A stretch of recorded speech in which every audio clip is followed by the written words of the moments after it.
अस्सलाम वालेकुम, मैं हूं डॉक्टर इरफान अहमद। आप सबको खुश आमदीद। इस वीडियो में हम एक बहुत ही अहम टॉपिक को डिस्कस करने जा रहे हैं। चलते हुए हमें कुछ देर चलते हैं, उसके बाद हमारी टांग में दर्द हो जाती है।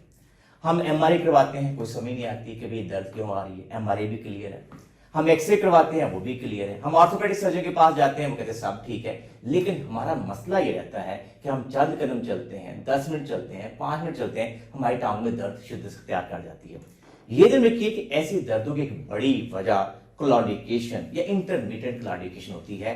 ये बेसिकली मेडिकल टर्मिनोलॉजी है। इसका मतलब ये है कि हमारे खून की जो शरियानें हैं, जो ब्लड लेके जा रही हैं, उनके अंदर थोड़ी सी नैरिंग हो जाती है, वो सुकड़ जाती है।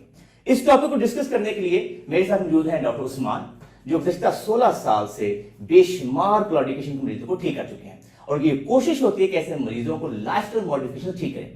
आज की इस वीडियो में हम उसे पूछेंगे कि क्लॉडिकेशन क्या होती है, इसकी वजूहात क्या होती हैं, इसको आसानी से घर में कैसे ट्रीट किया जा सकता है, और अगर आसानी से घर में ठीक ना किया जा सके तो इसके बेहतर सर्जिकल ऑप्शन क्या है।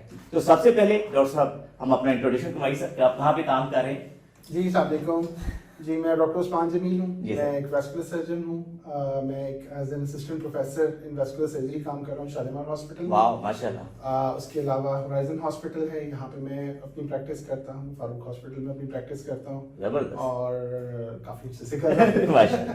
डॉक्टर साहब, ये बड़ा एक कंफ्यूजिंग टॉपिक है। एज ए फिजियोथेरेपिस्ट हम देखते हैं कि कई दफा पेशेंट बेचारा कहता है जी हमें टांगों में दर्द है, हम बहुत से एवेल्यूएशन कर रहे होते हैं, लेकिन समझ नहीं आती है क्यों दर्द है। वो कई दफा वो एक यंग आदमी है, वेट भी कई दफा ठीक होता है।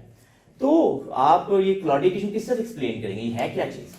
देखिए, क्लॉडिकेशन एक सिम्टम होता है, ठीक है, जिसमें क्लॉडिकेशन का मतलब होता है लिम्पिंग। आप चलते हैं, थोड़ी बार लिम्प करना शुरू कर देते हैं, तकलीफ की वजह से, दर्द की वजह से। होता क्यों है? क्योंकि आपके जिस्म के अंदर जो शरियानें हैं, जो दिल से खून लेके आ रही है टांगों की तरफ, उनके अंदर या तो कोई बंदिश है, अच्छा, या वो सुकड़ गई है। सही। बहुत सारी वजूहात हैं, बहुत सारे रिस्क फैक्टर्स हैं, इनकी वजह से ये हो जाता है। सही। अब जिस तरह हार्ट को ब्लड की सप्लाई ना मिले तो हम कहते हैं जी इंजाइना, सीने में दर्द, इंजाइना। तो क्लॉडिकेशन बेसिकली टांगों का इंजाइना है। सबसे सिंपलेस्ट टर्म जो आप बता सकते हैं कि क्लॉडिकेशन बेसिकली टांगों का इंजाइना है। सही हो कि मसल्स बता रहे हैं, तकलीफ हो रही है कि जी हमें सफिशिएंट खून नहीं मिल रहा। सही है। और हम लिहाजा उनको मतलब खुराक नहीं मिल रही, ऑक्सीजन नहीं मिल रही, और जिसकी वजह से क्लॉडिकेशन सही होती है। सही।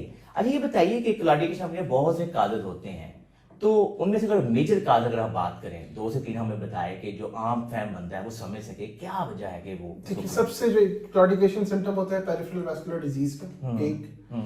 दूसरी एक और चीज होती है जो काफी रेयर है, वो आपके स्मोकर्स के अंदर जो टिपिकली होता है कि 30 साल का लड़का, 40 साल का बंदा, और वो आपके पास आ जाता है कि जी कि मेरी टांग में चलते हुए शदीद तकलीफ हो रही है, या इवन इस तरह मसाइल हो रहे हैं, तो वो बेसिकली बर्जस डिजीज होती है। ये 2 मेन है। इसमें ज्यादा इंपॉर्टेंट होता है कि रिस्क फैक्टर्स क्या है। जो भी हमारे पास पेशेंट आता है उसमें हम देखते हैं, उसको एग्जामिन करते हैं, तो उसमें सबसे इंपॉर्टेंट चीज हमें ये देखनी होती है कि रिस्क फैक्टर्स बीच में क्या क्या है।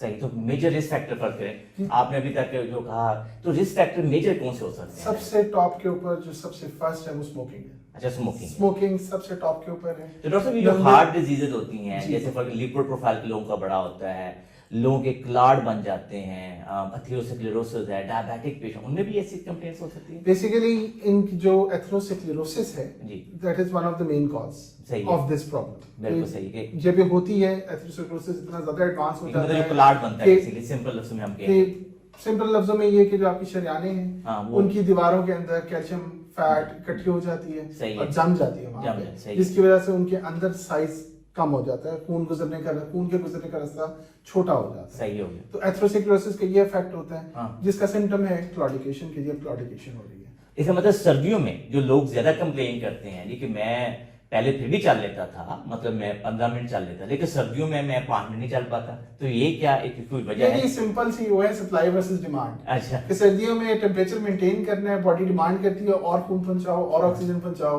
वो जो इस तंगी की वजह से पहुंच नहीं पाता, और इसलिए सिम्टम्स ज्यादा हो जाते हैं। सही। तो डॉक्टर साहब, ये बताइए कि अब किसी बंदे को डायग्नोसिस हो, किसी को है ये मसला, तो क्योंकि उसने एमआरआई भी करवा लिया, एक्सरे भी करवा लिया, तो आप लोग उसको कैसे तशखीस करते हैं? आप लोगों के वाकई क्लॉडिकेशन ही हुई है? हम सबसे पहले तो एग्जामिनेशन करते हैं। एग्जामिनेशन में हमें पता लगता है कि जी नब्ज नहीं आ रही, अच्छा, ठीक या है। नब्ज कम आ रही है। सही हो फिर गया। उससे जो अगला स्टेप होता है वो एक बड़ा सिंपल सा टेस्ट है, उसको कहते हैं एबीआई, एंकल ब्रेकल इंडेक्स, जो हमें ये बता देता है कि कितना इफेक्टिवली खून नीचे आ रहा है। वो क्या नीचे चीज पहुंच है, थोड़ा सा सिंपल करके बताएंगे? उसमें बेसिकली हम अल्ट्रासाउंड के जरिए हाँ, ब्लड हाँ। प्रेशर मेजर करते हैं, ओके। और टांग का ब्लड सही। प्रेशर मेजर करते हैं, हम्म। और बाजू का ब्लड प्रेशर मेजर करते हैं, और फिर उसकी एक रेशो निकालते हैं, सही हो गया। जो हमें बता देते हैं कि जी बाजू के मुकाबले में टांग में कितने परसेंट।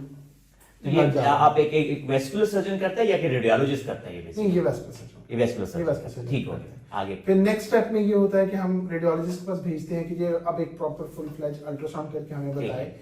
कि खून कहाँ पे हाँ।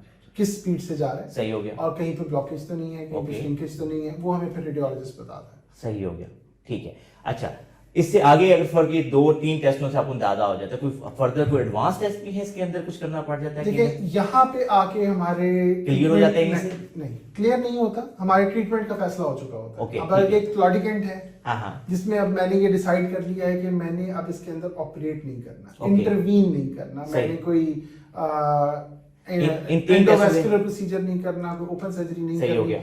तो मेरे फिर आगे फर्दर कोई टेस्ट नहीं होंगे, अब यहाँ पे ट्रीटमेंट स्टार्ट हो जाएगा। सही हो गया। यहां तक हमें पता चल गया कि भाई ब्लड फ्लो में कमी हो चुकी है, ठीक है। तो उसके लिए डाइट में क्या चेंजेस लानी चाहिए, खुराक क्या तब्दील करनी चाहिए, और उसको एक्सरसाइज कौन सी करनी चाहिए, काइंडली उसके बारे में बताइए। देखिए सबसे पहले वही बात आ जाती है रिस्क फैक्टर्स की। हाँ। कुछ रिस्क फैक्टर्स ऐसे होते हैं जिनको हम चेंज कर सकते हैं, ठीक है, कुछ रिस्क फैक्टर्स ऐसे जिसको हम चेंज नहीं कर सकते। बिल्कुल सही हो गया। एज बहुत बड़ा रिस्क फैक्टर है, सही है, मेल जेंडर, सही हो मर्द गया। होना एक इसमें रिस्क फैक्टर, सही है। ये हम चेंज नहीं कर सकते। एज की जब बात की तो कौन सी एज पे ज्यादा आपने देखी? ये ज्यादा 60, 70, 60-70 साल के बाद, 60-70 साल की एज में ये ज्यादा प्रॉब्लम आती है। ठीक है जी। मेल तो लिहाजा जेंडर- आप लोग ध्यान में रखिए, सॉरी, कि जो लोग बुजुर्ग आदमी हैं जिनकी उम्र 50-60 साल से ज्यादा है, अगर उनकी टांग में दर्द है और वो अभी तक कंफ्यूज है या समझ नहीं आ रही, तो फिर जरूर एक अच्छे वेस्कुलर सर्जन के पास जाएं ताकि वो आपको बेहतर तरीके से इसको डायग्नोज कर सके। जी सर। बिल्कुल। अच्छा जी, उसके बाद फिर जो नेक्स्ट चीज आती है वो फैक्टर है जो हम चेंज कर सकते हैं, जिसमें सबसे इंपॉर्टेंट स्मोकिंग। अच्छा, ठीक है, स्मोकिंग के अंदर इसका रिस्क तकरीबन 4 गुना बढ़ जाता है। सही है, एथेरोस्क्लेरोसिस का रेट 4 गुना बढ़ जाता है, इस बीमारी का रिस्क भी 4 गुना बढ़ जाता है। सही हो गया। नेक्स्ट नंबर 2, आपके अगर कोई और बीमारी है, फॉर एग्जांपल डायबिटीज है, हाइपरटेंशन है, सही हो गया। आपके सीरम के जो है ब्लड के लिपिड लेवल्स जो सही आपके है। वो हाई रहते हैं, तो अब सही। हमने इनको भी कंट्रोल करना है। सही हो तो गया। इसको बेसिकली कहते हैं कोमॉर्बिडिटी कंट्रोल। सही हो गया। इनको कंट्रोल करना है। सही हो गया। फिर थर्ड चीज आती है आपका सेडेंटरी लाइफस्टाइल, हाँ। कि आप ज्यादा चलते फिरते नहीं है, एक्सरसाइज नहीं करते हैं, तो फिर नेक्स्ट आता है कि इसको चेंज करें। सही हो गया। रेगुलर वॉक करें, सही है। जो है एक्सरसाइज अगर आप कर सकते हैं प्रॉपर एक्सरसाइज करें। सही हो गया। ठीक है। अब डॉक्टर ये साहब तो- यहाँ से थोड़ा मैं थोड़ी सी सॉरी आपकी बात काट दी, यहाँ पे एक बड़ा मसला है। एक बंदा वॉक करता है, उसको दर्द होती है, अब आप मुझे कह रहे हैं वॉक करो तो उसको कैसे मैनेज करेंगे, ये थोड़ा सा बताइए मुझे। देखिए मैंने आपको बताया कि ये सिम्टम है क्लॉडिकेशन, सही है। एक बीमारी का जो बेसिकली एथेरोस्क्लेरोसिस की वजह से होती है, जिसको हम पेरिफेरल वैस्कुलर डिजीज कहते हैं। ठीक है जी, there is a spectrum of symptoms. बिल्कुल सही। स्टार्टिंग क्लॉडिकेशन के ऊपर है, हाँ। एंडिंग रेस्ट पेन पे है कि उसको हर वक्त तकलीफ हो रही है। बिल्कुल सही हो गया। क्लॉडिकेशन के अंदर कभी कोई इंटरवेंशन पहले नंबर गेट गो में नहीं होती। सही फर्स्ट हो नंबर पे कभी ये नहीं होता कि जी आपको ऑपरेशन कर दें, आपको हाँ। एंजियोप्लास्टी कर सही दें। है। हम क्या करते हैं जी, लाइफस्टाइल मॉडिफिकेशन, सही जो है। मैंने आपसे भी डिस्कस की। बिल्कुल नंबर 2 पे आती है मेडिकेशन, सही है। वो आपको एक वेस्कुलर सर्जन प्रिस्क्राइब करेगा। सही है। ये आपने मेडिकेशन सही है। उन मेडिसिन का मेन ऑब्जेक्टिव क्या होता है, थोड़ा सा देखिए, actually उसमें थोड़ा सा आइडिया दीजिए। मेन ऑब्जेक्टिव जो होता है उसमें ये होता है कि एक नंबर 1 के खून को थोड़ा सा पतला पतला किया किया, ताकि ठीक है। वहाँ ज्यादा खून आगे पहुंच सके। सही हो गया। नंबर 1। नंबर 2, ये क्योंकि शरियानों की बीमारी है, बिल्कुल सही है। तो शरियानों, ये ऐसा नहीं हो सकता कि अगर जिसम में टांगों की शरियानों में बीमारी है तो दिल की शरियानों में बीमारी नहीं होगी, बिल्कुल सही। दिमाग की शरियानों में बीमारी नहीं होगी, हर जगह पे होगी। बिल्कुल तो सही। दूसरे जो नंबर पे ड्रग्स होती हैं वो इस पर्पस के लिए होती हैं कि हार्ट अटैक को रिस्क कम कर सके, बिल्कुल सही। और स्ट्रोक का, फालिज का रिस्क कम कर कम कर सके। वो जबरदस्त, मेडिकेशन सही हो होती गया। हैं। थर्ड नंबर के ऊपर मेडिकेशंस होती हैं जो ब्लड के अंदर चिकनाई के लेवल कम करे। बिल्कुल सही। ठीक है, ताकि ये ताकि वो डिजीज आगे प्रोग्रेस क्लॉट कम करे, मतलब खून की नाली सिकुड़े ना, सुकड़ जो जो already सुकड़ रेट गई है है, उनका रेट वो जरा सुकड़ने का कम कर दिया जाए। फिर ऐसी दवाइयां होती हैं जो अगर प्रॉपर एक्सरसाइज के साथ मिलाई जाए हाँ। तो वो नए चैनल्स, नए रास्ते हाँ। बनाने में मदद करते हैं। तो जबरदस्त। मेन ये 4 पर्पसेस। इसका मतलब ये कि इस बीमारी का हल जो है बहुत ज्यादा डिपेंड करता है कि हम एक अच्छी मेडिकेशन कर लें, अच्छा एक रिहेबिलिटेशन प्लान डिजाइन कर लें, एक अच्छी एक्सरसाइज प्लान डिजाइन, तो उससे हम इनके सर्जरी से बच सकते हैं दूसरे लोग। बिल्कुल बिल्कुल, आपका इसको हम कहते हैं बेस्ट मेडिकल थेरेपी। इसका नाम ही बेस्ट मेडिकल वाह, थेरेपी। जबरदस्त। इसका नाम ही बेस्ट मेडिकल ठीक थेरेपी। है। बेस्ट मेडिकल थेरेपी के साथ जो नेक्स्ट कंपोनेंट है, हाँ। जो कि बहुत ज्यादा इंपॉर्टेंट है, सही है। इतना इंपॉर्टेंट है कि ऑपरेशन करा हाँ, लें हाँ, हाँ। और दवाई के साथ ये वाला कंपोनेंट मिला लें, तो दोनों के रिजल्ट्स जो स्टडीज रिसर्च कहती है बराबर है। अच्छा, Same- वाह, same जबरदस्त, तो जबरदस्त, वो है सुपरवाइज्ड एक्सरसाइज प्रोग्राम। जबरदस्त, जबरदस्त। सुपरवाइज्ड एक्सरसाइज प्रोग्राम आप ज्यादा बेहतर रोशनी डाल सकते हैं मेरे से उसके ऊपर।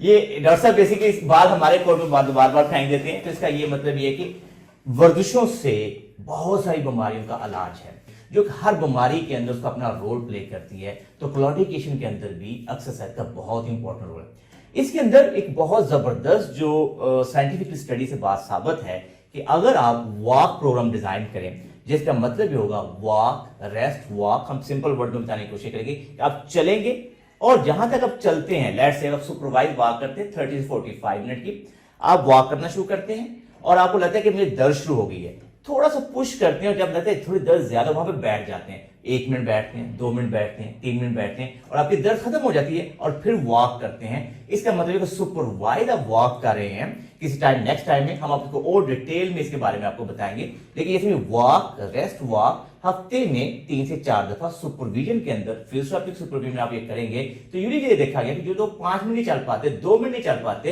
1 से 2 माह की रिहेबिलिटेशन के बाद 1 से 2 किलोमीटर चलने के काबिल हो जाते हैं। तो इसलिए अगर आपको ये डायग्नोसिस क्लियर है तो सबसे पहले आपने लाइफस्टाइल मॉडिफिकेशन करनी है, एक अच्छे फिजियोथेरेपिस्ट के सुपरविजन में आपने प्रॉपर रिहेबिलिटेशन प्लान को फॉलो करना है। अच्छा डॉक्टर साहब, ये तो हो गया कि जी नेचुरल वे से ठीक हो सकते हैं, वर्जिशों से ठीक हो सकते हैं, लेकिन अब आ गया है कि भाई ये नहीं ठीक हो रहा बंदा, मसला बढ़ गया, बेचारा एक दो कदम नहीं चल पाता, इतनी शदीद दर्द शुरू होती है, उसकी नालियां सुकड़ गई हैं, तो वहां पे टांगों की दर्द खत्म के लिए सर्जरी में क्या ऑप्शन है हमारे पास? देखिए, इसको फिर कहते हैं सीवियर क्लॉडिकेशन, जो सही। रिस्पांस नहीं दे रहा, क्लॉडिकेशन बढ़ रही है, यहाँ पे फिर अब जो है ना हमें अपनी थेरेपी को एस्केलेट करना पड़ता है। सही है। फिर यहाँ पे अब हम क्या करते हैं कि हम इसके अंदर और टेस्ट कराते हैं। अब आपने एक रास्ता है, नालियां हैं, उनको सही आपने है। रिपेयर करना है, तो पहले आपने ये देखना है कि कहाँ पे क्या खराबी है। बिल्कुल सही तो है। उसके लिए सबसे बेसिक टेस्ट होता है वो सीटी एंजियोग्राम होता है। सीटी, ठीक है। सीटी स्कैन होता है जिसमें डाई के साथ करते हैं, जिसमें पूरा जिस तरह कहते हैं लाइट बल्ब की तरह सही पूरा है। नक्शा आपका जो सामने आ जाता है। बिल्कुल सही है। अकॉर्डिंगली फिर उसका आगे मैनेजमेंट होती है। अब दुनिया बहुत जदीद हो गई है, हाँ। तो मेजॉरिटी जो प्रोसीजर्स हैं, जिस तरह हार्ट में एंजियोग्राफी होती है, हाँ। फिर उसके बाद एंजियोप्लास्टी और स्टेंटिंग होती है, तो अब इस बीमारी में भी टांगों में 70 भी। to 80% जो पेशेंट्स हैं उनके अंदर हम एंजियोग्राफी, एंजियोप्लास्टी के साथ ट्रीट कर रहे होते हैं। सही है।